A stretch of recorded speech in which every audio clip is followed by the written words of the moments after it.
Thank you, Timothy. That's awesome. Well, good morning. We are continuing a series of conversations about relationships. And the series title today that Duke gave me was to talk about communication. That seems like a big topic. So I thought I'd just sort of narrow it down to three components: how we communicate with each other, how we communicate with ourselves, and how we communicate with God. And so to begin, I wanted to go to a resource that has great spiritual insight. That TV show, Sex and the City. There was an episode back in 2003 that I still recall very keenly. It was when Carrie Bradshaw, the star of the show, had a boyfriend named Berger. And Berger broke up with her with a Post-it note. She was enraged, angry, upset. How could he do this? And I thought, well, at least she got a Post-it note. Has anybody ever had a bad relationship? Can you relate? You know, it's funny, this episode started in 2003, and by 2007, there were more texts sent than voice calls were made. And so I sort of imagined that if Berger was around today and he and Carrie were still dating, that if he was going to break up with her, he'd probably break up with her via text. And maybe he would spend an extra 5 minutes trying to find that perfect emoticon that conveys, it's not about you, it's about me. And so when I was thinking about this whole idea about how we communicate with each other and the whole Berger and the Post-it note, I recalled one of my own relationships that didn't go very well. It was a while ago, a long time, and I dated a guy for about 6 months. And I still remember the day that I was talking to him on the phone, and it just came out of me. I love you.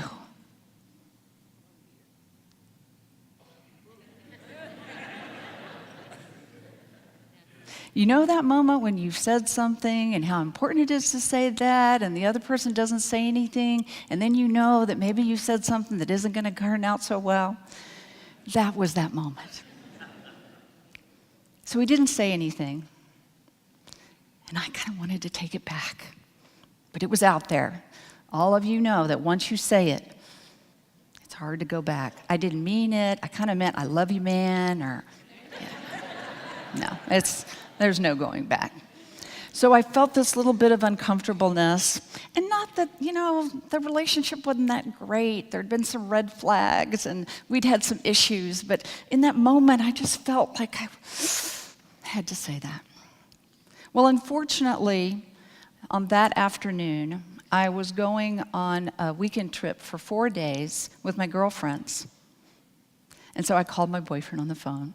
I said, I'm going away. Here's the number I'll be at. Feel free to call me. I'll see you soon. I didn't say those 3 words again, just to be safe. So we got to where we were having our retreat, and I called him. I got here. Feel free to call me. We're okay. He didn't call me back. Now I start to think about what's going on. So I waited another 12 hours. I left you a voicemail. Maybe you couldn't hear the number.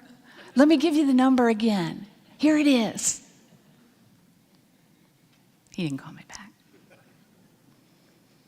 So then I waited maybe 6 hours. And there was a part of me that was building up this story inside of me that maybe there was something wrong with him. Maybe he's been in a car accident. So I leave another voicemail. Hey, just checking in with you. Want to make sure you're okay. Haven't heard from you. Maybe you left me a message and I didn't get it, or something was wrong.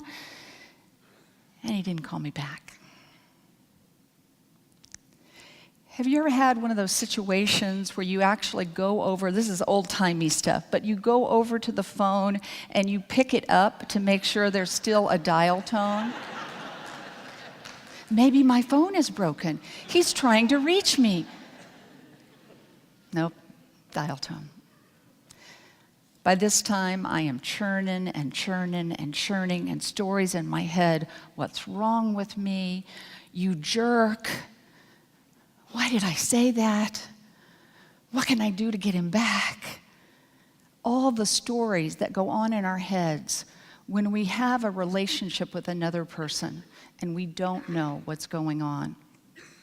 By the end of the weekend, I think I peaked about giving him a call every 30 minutes and then finally gave up. And so when I came home and we were able to meet face to face, there may have been some slight stalking involved. And he said that, yeah, he wanted to break up with me. And after having ruined my weekend with all this anxiety and fear and frustration and worry, and the very first thought I had was of relief. I thought, dang, I just dodged a bullet. He wasn't right for me. And he was a lot smarter than I was because he figured it out sooner. And thank goodness that that's what happened. But what is so poignant to me in my memory is how, for me, the story had been, is I so wanted somebody to like me. I wanted to be loved, even if maybe they weren't the right person for me. And so it's all these miscommunications and issues and problems that we have in trying to communicate with people that we care about and who we want to care about us. There's a psychotherapist that I've been doing some work with named Dr. Wes Crenshaw, and he, God love him, does work mainly with teenagers with ADD and anxiety. And he said that teenage girls these days have number one issue with teenage boys. And that is what he calls, in his psychotherapist terms, lack of reciprocity. That's a really nice term for they don't call you back. But it's a gender stereotype. And he tried to blame it on the internet, that the internet was causing young boys to be more unaware, to be less likely to be able to reciprocate. This whole idea of when you're in the same room with someone and they are acting positively towards you, that you act positively towards them. And the same thing with reciprocity is that when someone comes at you and is angry, that there's a natural defense mechanism that you come up and want to meet them right where they're at. And so this idea of reciprocity works really well when we are in the same room with each other. But it doesn't work very well on the internet. And I was very saddened. There was a TED Talk that I just watched, and it was about this phenomenon that if you go to YouTube and you check this on YouTube, there are over 500,000 videos of people turning the camera on themselves and asking the question, am I ugly? And the majority of those over 500,000 people are young girls. In this particular TED Talk, Megan Ramsey, who was talking about this issue, she focused on one particular girl that was sort of an example of what we're dealing with. She was 11 years old, this beautiful, young 11-year-old girl. She had talked to Megan and said that, it was Sunday night. I was feeling unconfident. I didn't know what to do. I thought I would just ask the world, am I ugly? And I don't know why she did, because when you read the comments of people, strangers, being vicious and brutal to this 11-year-old, beautiful young girl. There was some research that Megan quoted that said that there were statistics that were done for women all over the world. And in many countries, 70% of the women said that if they felt fat that day, they would not go on a job interview because they had no confidence. 70% of the women in Finland, in the United States, and yes, in China, said that they would not go out of the house if they felt fat that day. They would lack confidence. Even, and equally, maybe even more importantly, it did not relate to how much they weighed. It was simply a state of mind. And so when we think about how we deal with each other, we also have to reflect on how we deal with ourselves and the conversations and the stories that we tell ourselves about who we are and what we're about and what the world is doing to us or for us. And so I often talk about a wonderful book that I read many years ago. It's called Crucial Conversations. It's Tools for Talking When the Stakes Are High. And it's one of those books that I refer to again and again and again because it talks about how when we are communicating with each other, we can get into so much hot water because these feelings and these stories combine to say words out of our mouth and actions that are not necessarily what we want to say or do. And so it really goes through some very practical examples of how we can do a better job of communicating with ourselves and how we can do a better job of communicating with others. And there's one example that I always remember in there, and it is the story of a woman comes home. She got home a little bit earlier than her husband that day, and she got the mail, and she opened the bills, and on the credit card was a charge for a motel. So in that moment, this wife starts to wonder, what's that about? Her brain starts to click. Her best friend just caught her husband cheating on her and found it when she saw the credit card bill with the motel cost. Her mind starts to race. She can't wait for her husband to get home. Now, there's two options in this situation, or maybe more. One could be that sense of reciprocity where we start from a place of anger. You lying rat! I caught you. I got the credit card bill. I know what you're doing. Don't try to deny it.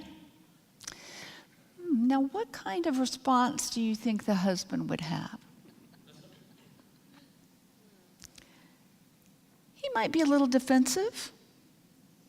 He might get a little angry. And so one of the things we learn in these communication skills that we can have is they reversed the whole story and said, let's start with what happened when she got information. When you're in a situation with another person and you think you know what has happened, first check the facts. So all she knew was a charge on a credit card. And then you can be aware of, what am I feeling? What story is arising based on this? And so they walked through how she could actually have had a conversation with her husband in this way. The poor husband comes home. The wife says, darling, I got the bills, and there was a charge for a motel right down the street from us. might you know anything about this? And the husband's like, no, I'm not aware. Maybe we just call them in the morning and we'll figure it out. And the wife says, I might be completely off base, but I'm feeling a little anxious because this is exactly what happened to my girlfriend. So not that I'm accusing you of anything, and I love you and trust you, my dear. But I'm really worried. What are some of the alternative ways that we might fix this? And the husband says, well, heck, why don't we just call him up and find out what the problem is? And she goes, could we do that right now? The husband calls and finds out indeed it is their charge. They had been to a restaurant down the street that was owned by the motel. She had actually been eating the meal that was the charge on the credit card. Now, that little tiny example of a tiny conversation that could have turned out really, really bad. One of the things that Crucial Conversations talks about when we interact with each other, that when we feel hurt or angry, we often revert to two different techniques: silence or violence. No, I think they kind of overstate the violence. But has anybody ever gotten the silent treatment? Anybody know what passive aggressive is? Oh, I know, wow. We've all done it. Or maybe we've been in that angry place where we've lashed out and said things we don't mean in the heat of the argument. And so all these little tips and tools can help us understand, first of all, what is the conversation I'm having in my head? What are the real facts? And equally important, one of the things the book talks about is, what do I really want? In every relationship that we have in our lives, we can ask ourselves this question before we start to attack or be silent or do something that we might regret. What do I really want? Do I love this person? Do I care for them? Do I want this relationship to work? And if so, how might I approach this situation differently?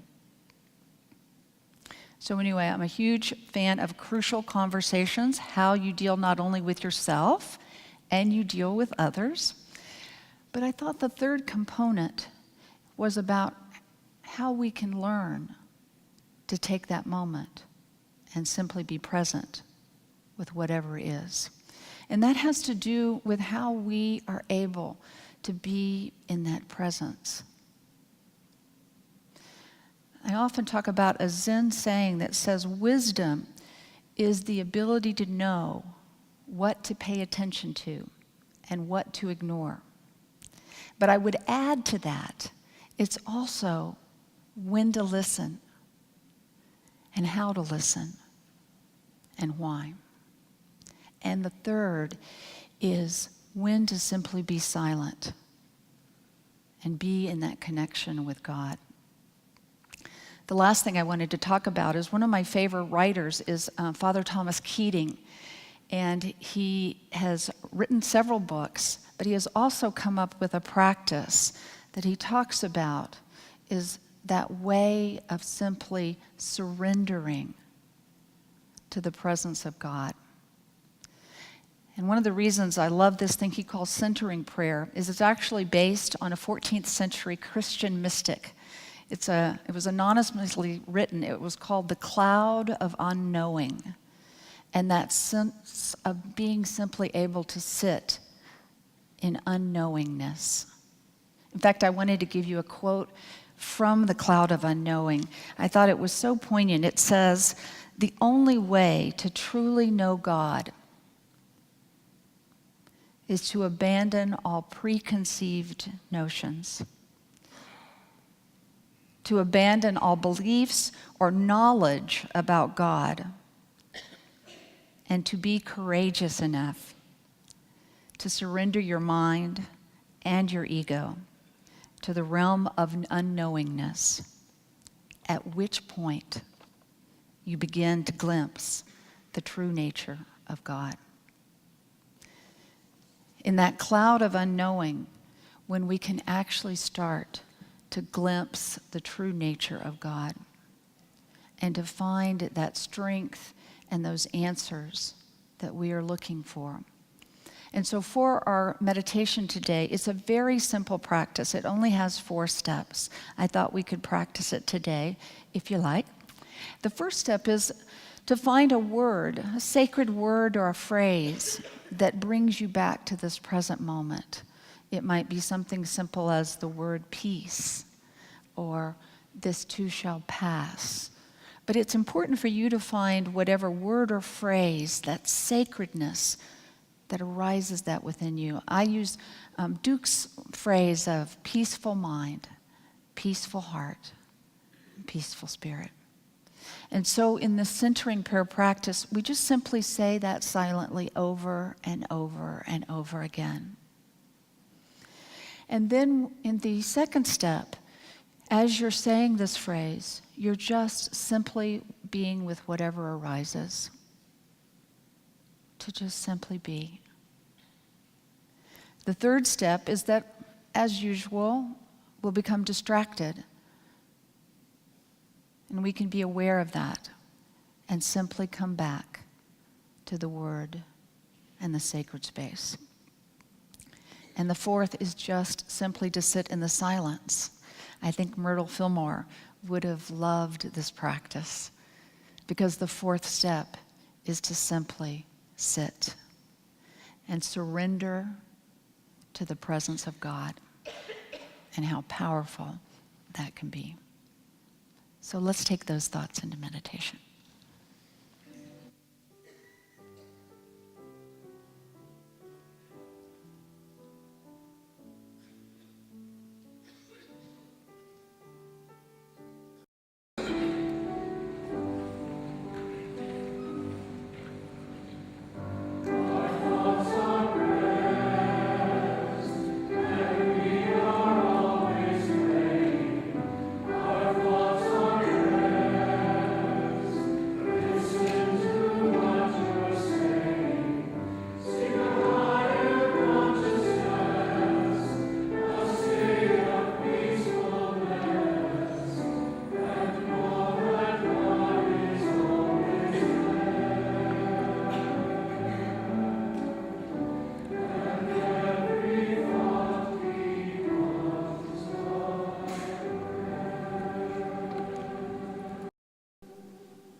So we can take this opportunity to just simply take a few deep breaths.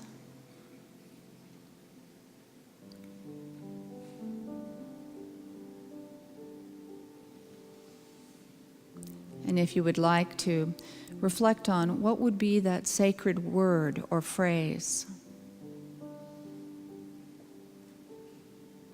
that would have meaning for you.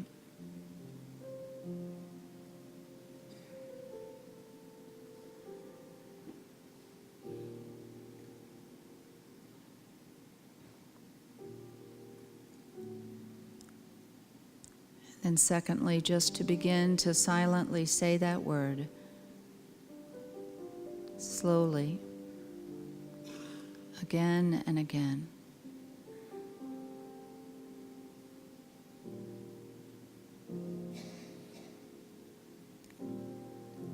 And third, if your mind wanders off, just simply return to that word or phrase.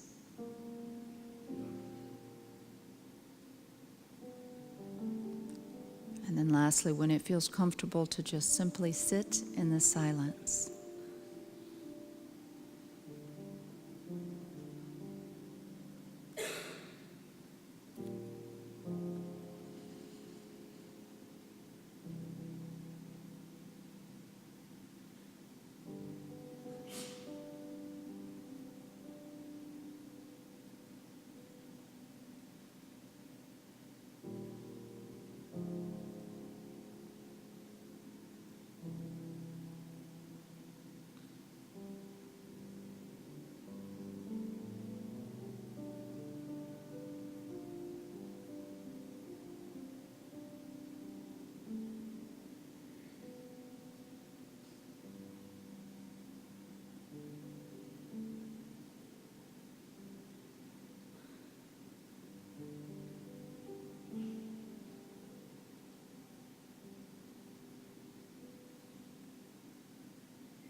And as we close the meditation, I'll end with these words from the 14th century Christian mystic who encourages us in this way.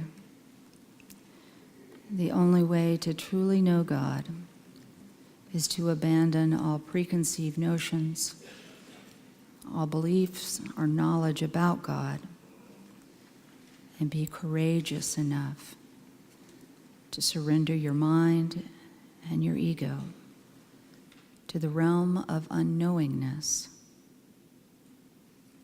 at which point you begin to glimpse the true nature of God.